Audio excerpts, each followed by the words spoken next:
বিসমিল্লাহির রহমানির রহিম। আসসালামু আলাইকুম everyone, welcome back to my channel Rozina Habib blogs. আশা করি আল্লাহর রহমতে সবাই ভালো আছেন। আলহামদুলিল্লাহ, আমরাও ভালো আছি। নতুন একটি ফ্যামিলি ব্লগস দেখার জন্য সবাইকে স্বাগত জানাই। ইনশাল্লাহ ভালো লাগবে, একটু কষ্ট করে দেখেন। দেখতে দেখতে দেখতে দেখতে দেখবেন ভালোই লেগে যাবে। তো একটু আমন্ত্রণ জানালাম, আমার ভিডিওতে আসবেন, আমার চ্যানেলে আসবেন। ইনশাল্লাহ এসে একটা কমেন্টস করে যাবেন। ইনশাল্লাহ আমি আপনাদের কমেন্টস ধরে ধরে চলে যাব আপনাদের কাছে। তো এদিক দিয়ে কিন্তু 100% সিওরিটি দিলাম। যাই হোক, এই ভিডিওটা কিন্তু আজ থেকে প্রায় 1.5-2 মাস আগের ভিডিও। তবে শিডিউল অনুযায়ী আস্তে আস্তে কিন্তু এত দেরি করে আসলো। আর এত বেতাল অবস্থায় আছি, একবার চাঁদপুর, একবার ঢাকা, ঢাকা একবার চাঁদপুর। আর ছেলের ইন্টার পরীক্ষা চলছে, তো তো খুব একটা ব্যস্ততার মাঝে আছি।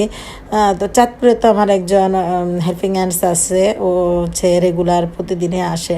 তবে এখানে তো একা একা কাজ করতে হয়, দেখা যায় শরীরটাও ভালো লাগে না সারাদিন পরিশ্রমের পর। যেমন গতকালকে ভিডিও দেওয়ার কথা ছিল, কিন্তু গতকালকে দিনে আজকে দিচ্ছি, কারণ শরীরটা অনেক খারাপ ছিল। আর শরীর খারাপ লাগছে দেখে দিতে পারিনি ভিডিওটা। এই কারণেই দেখা যায় মাঝে মাঝে ভিডিও একদিন পর পর দেওয়ার কথা থাকলেও দিতে পারি না। যাই হোক, চেষ্টা করি আর কি আপনাদের সাথে থাকার জন্য। তো যেটা আমি আপনাদের সাথে এখন শেয়ার করব, যে ইউটিউবে এসে অনেক কিছু শিখতে পেরেছি, যেটা সত্যি কথা। অনেক কিছু না জানলে সার্চ দিয়ে জেনে নেই। তো ইউটিউবে এসে অনেক কিছু শিখতে পেরেছি, জানতে পেরেছি।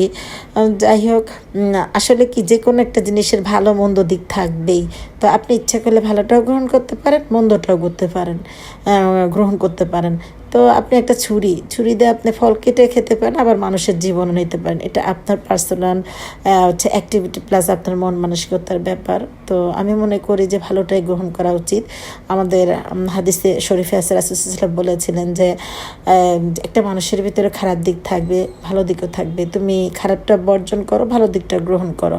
তো এটা আমাদের জানা উচিত এবং আমাদের সেটা করা উচিত। যাই হোক, আজকে আপনাদের সাথে একটা দাওয়াত ব্লগ শেয়ার করছি। তো মজার ব্যাপার হচ্ছে, ইউটিউবে ভিডিও ছাড়ার মাধ্যমে কিন্তু আমার হচ্ছে একজন খুব নিকটাত্মীয়কে পেয়েছি। আমার নিকটাত্মীয় হচ্ছে আমার মামাতো ভাই, আপন মামাতো ভাই, আমার মামার বড় ছেলে। তো ওনার ওয়াইফ আবার আমার হচ্ছে ভিডিওতে সাবস্ক্রাইবার, উনি আমার ভিডিওগুলো দেখেন। তো আমি একটা ভিডিও ছেড়েছিলাম, বুফেতে খেয়েছিলাম ধানমন্ডি 10-এ। তো ওই ভিডিওটা দেখে ভাইয়াকে বলল যে, আমার মামাতো ভাইকে বলল যে, আপনার বোন তো এসেছে, ও তো ধানমন্ডি বুফে খেয়েছে। তো ভাইয়ার নাম হচ্ছে আফজাল। তো আফজাল ভাই আমাদের চেয়ে কিন্তু অনেক সিনিয়র। তো বলতে গেলে ওনারা আমাদেরকে কোলে করে রেখেছে, কথার কথা আর কি, জাস্ট আর কি। ছোটোবেলায় খুব আদর করতো ভাইয়ারা। তো মামার বাড়িতে যখন যেতাম খুব আদর করতো। তো ভাইয়া আমাকে রিং দিল, বলছে তুই নাকি ধানমন্ডিতে এসেছিস, তুই তো আমার বাবার বাসার পাশেই। তো আমি বললাম আসলে ভাইয়া কোথায় আমি তো জানি না। তখন উনি আমাকে ঠিকানা দিল। তো ঠিকানা দেওয়ার পর বললো তুই আমার বাসায় আয়, আমি দরকার হলে তোকে নিতে আসি, তুই আয়। তো আমি বললাম পরে ভাইয়া আমি দেখি। তা পরে অবশ্য এই যে আমরা সপরিবারে কিন্তু গিয়েছিলাম ভাইয়ার বাসায়। মূলত ভাইয়া আমাকে দাওয়াত দিয়েছে এই ইউটিউবের কারণে, কারণ ইউটিউবের ভিডিও দেখেই ভাবি আমি যে ঢাকাতে, আমি তো ধানমন্ডিতে, এটা জানতে পেরেছে। তো ইউটিউব থেকে কতবার একটা উপকার পেয়েছে, দেখতে পেয়েছেন যে ইউটিউব আমাকে আমার হচ্ছে আত্মীয়র কাছে নিয়ে গেল। আর আত্মীয়কে খুঁজে পেতে আমাকে সাহায্য করেছে। যাক, আমি ইউটিউবকে ধন্যবাদ জানাই। যাই হোক, তো যে আত্মীয়র বন্ধন ছিন্নকারী কখনো ব্যস্ত যাবে না। তো ভাইয়া ঠিকই আমাকে খুঁজে নিল, আমার বড় ভাই ছোটো বোনকে ঠিকই খুঁজে পেল ইউটিউবের মাধ্যমে। তো ভিডিও সংক্রান্ত কথা বলি, যে আজকে ভিডিও এই পর্যন্ত যারা এসেছেন প্লিজ একটা লাইক দিয়ে দিবেন, লাইক দিয়ে পাশে থাকবেন। আর যারা আমার পরিবারে নতুন এসেছেন, যে পাশে থাকে বেল আইকনটি সাবস্ক্রাইব করবেন, পাশে থাকে বেল আইকনটি প্রেস করে দিলে আমি যে ভিডিও আপলোড করব খুব সহজেই পেয়ে যাবেন। আপনাদের সময় অনুযায়ী, আপনাদের মূল্যবান সময় অনুযায়ী আমার ভিডিওগুলো দেখে নেবেন।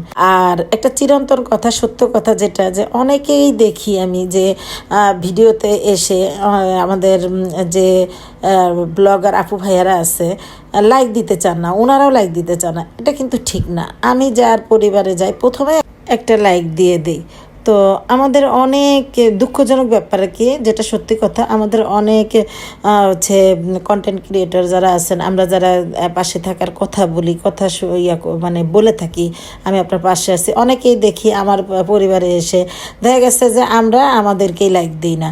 দেখা গেছে আমার 6 জন হচ্ছে কি যে আপু ভাইয়েরা আমাকে দেখেছেন, তার ভিতরে 3 জন। আমি এরকম অনেকেরই মানে আমি যখন ওই যে ভিউজ যখন দেখি তখন আর কি দেখি লাইকের পরিমাণ 6 জন দেখেছেন আমাদের ইউটিউব আপু ভাইয়ারাই, আর 3 জন হচ্ছে লাইক নাই, 3টা লাইক নাই, 3টা আছে। তো এটা কেমন ধরনের কথা? এটা তো ঠিক না। তো ওই যে বললাম আমি যেই আগে লাইকটা এনশিওর করি, কারণ আমি আপনাদের উপকার করতে চাই, আমি চাই সবার হাত ধরে সবাই মিলে আমরা এগিয়ে যাই, এটাই হচ্ছে নিয়ম। তো আমি এই জন্য আগে লাইকটা এনশিওর করি, একটা লাইক শেয়ারের কাজ করে আপনার একটা তো উপকার হবে, এটা মন মানসিকতার ব্যাপার আর কি। যাই হোক, যার যার মন মানসিকতা তার তার কাছে বলেও লাভ নেই, এটা ওই যে বললাম বিশ্বাসের ব্যাপার, কেউ করলে করবেন, না করলে না করবেন, আল্লাহ আছে উপরে একজন। তো আমারটা আমি করে যাই, ইনশাল্লাহ করেও যাব। তো সবাই ভালো থাকবেন, 5 ওয়াক্ত নামাজ পড়বেন, কোরআন শরীফ পড়বেন। আর বাংলাদেশের যে পরিস্থিতি, বন্যার পরিস্থিতি দেখে মনটা অনেক খারাপ। তো আল্লাহ যেন সবাইকে হেফাজত করে ভালো রাখেন। আমরা আমাদের দিক থেকে সাহায্য করার চেষ্টা করব, আমাদের দিক থেকে হয়তোবা যদি সাহায্য না করতে পারি, সবার জন্য অন্তত মুসলমান হিসেবে দোয়া তো করতে পারি বলেন। তো অনেক সময় বলে দাওয়ার চেয়ে দোয়া বড়। তো সবাই ভালো থাকবেন, 5 ওয়াক্ত নামাজ পড়বেন, কোরআন শরীফ পড়বেন। আল্লাহ হাফেজ, আসসালামু আলাইকুম।